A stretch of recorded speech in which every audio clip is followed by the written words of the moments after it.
Hello and welcome back to the Starving Electrician channel. Again, I know I don't look starving, but it is what it is. Today we're going to talk about union versus non-union. Now, quick background of me. I'm a contractor. I work for myself, but I started out on the non-union side. That's just the way it was in California. So I did 10 years, and then I moved to Detroit and worked a little bit longer and got my journeyman's card. As soon as I got my journeyman's card, I went union.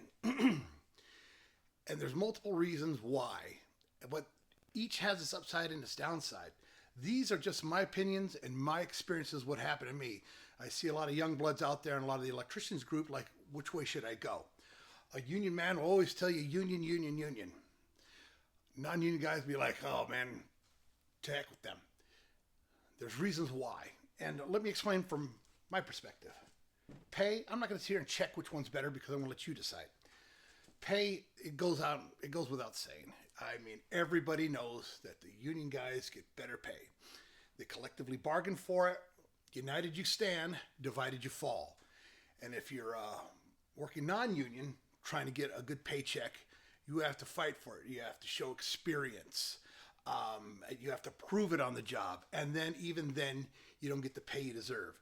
If non-union contractors paid the same as union contractors, then it'd be a perfect world and you wouldn't need unions. Unions are needed for organized labor.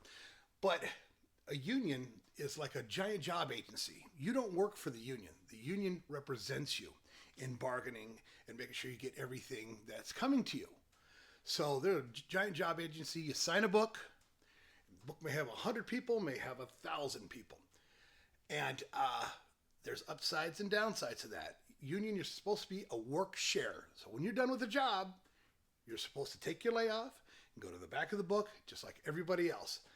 That's a brotherhood thing that we're gonna touch on. Okay, so for me, I don't have to check any boxes. Pay, that's it. Benefits, that's another thing. The benefits are amazing. Just anything you can think of with vacation pay and dental and the good health insurance. It surpasses anything non-union. A lot of the bigger non-union shops offer great pay incentives. They even offer 401ks and stuff like that. But they're far and few in between. And then you take the good with the bad.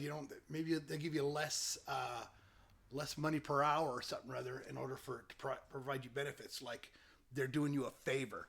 That's what I don't like about non-union is when they work you overtime, they figure they're doing you a favor. Overtime is a penalty to the contractor. They couldn't get it done. This is my life, my family. Okay, I'm not going to be with my family for these days, these hours on the weekends when I'm supposed to be. Then you're going to pay time and a half for it. Pay and benefits fall in there.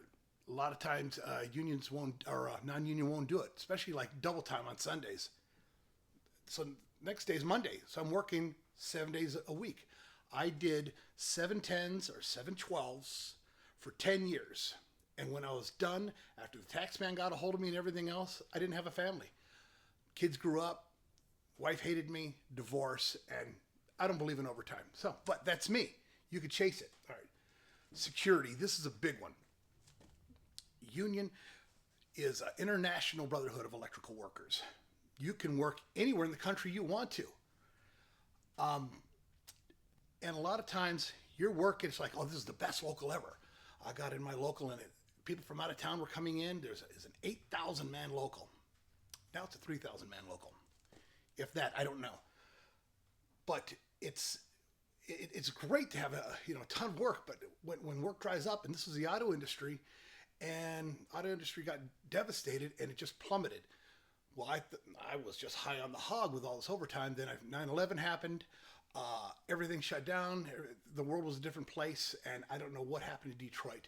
But it doesn't matter if you're making $100 an hour and you only work a couple months a year. I was off a couple of years. You get to hit the road. You get to sign books.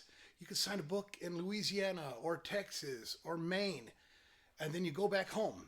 You wait for your name to come up, and they call you. You're getting close, and you run right out there. It's like, okay, it's my turn. I've been off a few months. You're waiting, paying for a hotel, paying for gas to get there. And then you're book two. You're a traveler. Book one, come in. You're like, okay, I'm first on book 2, and the book 1's quit their job because it's a good job there. And like, oh, I'll take that. And then they're right in front of you. You find yourself on the outside looking in. And that is what I hated about the union. And I spent a lot of time being laid off. And then when I finally get a job after a couple of years in my local, then some kid comes in with the same last name as the superintendent or the general foreman. You know what's going to happen. He's going to replace you. Because you're non-union doesn't mean you're a scab. And I hate when union people say that. No, the epitome, not the epitome, the definition of a scab is a replacement worker. So there's somebody who crosses a picket line and replaces you. Well, union, they do it all the time. They send their, what they're called, shop rockets in, and they replace you and send you back to the hall. They don't care about you. And that's a big thing we're going to talk about, brotherhood. But the security with a non-union contractor is you show up on time, you do a good job. A lot of times they'll keep you because they recognize that. The key to anything, I used to be mad at all the contractors because I was always laid off. I was always 1 minute late, 15 minutes late, 5 minutes late. It was me. They pay my bills, the contractor. I have to make them money. And from being a contractor, now I realize that. They're paying me, so I have to be there on time so they can count on me, and then I can keep on working. I just get that kind of reputation. But I had a very bad reputation. And memories are long. They still remember that stuff. So, okay, so that's security. Education. Union has amazing education. It's an apprenticeship. They have you doing, is it once a week? It's been a long time. Once a week, you go in, or I believe it's once a month, whatever, 8 hours. And if you got a good contractor, they'll pay you while you're getting your education. But they also put you out on the job. So you're a well-rounded electrician. And then you're supposed to rotate to a different contractor every punch, every year. So that way, if one contractor is more of a commercial contractor, more industrial, more service, more high voltage, then the apprentices come out a lot smarter, in my opinion, out of a union outfit than they would a non-union. But non-union, their education system, if they're a good contractor, they go with the ABC, the most hated word by all the union people. They're an education system the same way like an apprenticeship. A lot of times, I've only come across 1 or 2 companies in my life that ever sent people to the ABC to be trained or what have you. So they're like the anti-union, but for non-union people, that's the way to go. And there isn't an avenue to it, but you should be, and what's required is go to an accredited apprenticeship school. Now you can do that online or what have you, but again, union has it automatically. So, and then union guys will disparage you. If you're a non-union guy, you get organized like me, organized this and that, and it's supposed to be a brotherhood. But it's like they don't like you because you didn't go through the apprenticeship, and they did. I don't know. I mean, electricians are the worst. They're the biggest know-it-alls, biggest blowhards, blathering. I'm one, and I've been there too. No, thank you. Safety goes without saying. Union, they preach safety. Always have the safety meetings, hard hats, PPE, everything. Safety, I mean, hands down. Non-union just depends on the company you get with. If they, I've seen them with ladders on top of scaffolding, on top of whatever, somebody's car. Seen some hokey stuff, and if you don't like it, the next guy will do it. And that's the thing about non-union. They'll scare tactics, and they'll boss you around like you don't like it, we'll find somebody else. There's always that constant threat. But then again, with the union, they could always just lay you off, and it's acceptable. Nobody's going to fight for you. You didn't feel safe or whatever. You went to the safety guy, this and that. The foreman doesn't like you or whatever because you pitched a fit because, I don't know, maybe your safety glasses had some scratches on them. It's amazing what they'll do to you in the union environment as well. Brotherhood, brothers. The camaraderie from a union shop or in the union itself is awesome. A lot of people stay with one shop. For me, you're not supposed to. I always went back to the hall after my job. And that's why I was always on the outside looking in, waiting for a call. I tried to be a union man, and it just didn't work, and that's why I'm not in the union anymore. But the brotherhood, I find on the non-union side, a lot of backstabbing. talking about you behind your back, this circle of people that you have to, get into in order to keep your job is horrendous. But same thing with a lot of these shops too. They have their upper echelon. They all have the same last names. So nepotism, stuff like that, you're going to find the same in both. But at least they'll put in a call, and then you have that shot to get in with the company if they got a big job that's going to last for a while. But a lot of times you're on the outside looking in. And the politics, union is highly political. And but it's not like there's two sides like Democrats and Republicans, but it's just everything's political. Some people like what they're doing or where the work is and stuff like that, and a lot of people just whine to the steward. I've been a steward on a 200-man job, been the steward on a 4-man job, and that 4-man job made me the most miserable I've ever been. Politics in non-union, a lot of rear end kissing. Talking about you, setting you up for failure, stuff like that. It's really childish on the non-union end. That one with politics and non-union, and people say, oh, it's highly political in union. No, non-union for me, no way. That's way far from me. I couldn't stand it. You could never get into a shop and stay with them if you wanted to. Advancement. Non-union, not really. You could be quiet, keep your head down, do a good job. You may stay with the shop for a while, whatever, that's your prerogative. Get a foreman. They always, they'll offer you a foreman position, but anything more than that, that's if they're just short guys. If they go to another job and they bring their rockets and they're a foreman, they will bust your, back down to the tools. I had a good friend of mine, he was a general foreman for this company out there in Michigan for years, and he's just getting older and didn't want to be a foreman anymore. So what did they do? Well, they wanted him to be a general foreman, to oversee the foreman, who oversee the men. He didn't want to be a general foreman, just a foreman. No need a general foreman. I don't want to do that. Busted him back down to his tools and laid him off. And he was a rocket with the company for about, 25 years.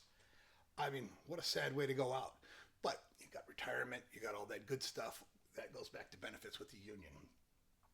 Working conditions, again, safety, all the different protocols with union is great. And, a lot of you're entitled to your breaks. You are entitled to them. So it's laid out by the law. And there are different working agreements or what have you, but you are entitled to your breaks and your lunches. And it just depends. Some companies, some foremen are looser. I've had foremen like, hey, if you get all this wire in, take off. Well, that's 8 hours worth of work. It doesn't take 8 hours to do 8 hours worth of work in their eyes. So, man, we're just humping it in and getting out of there early. Those are awesome working conditions. And that's what I truly miss. Working conditions for non-union, I've worked for them where you're taking a break and the foreman just happen to mosey in and just giving you watch shots for 10-minute breaks. What's wrong with 15 minutes?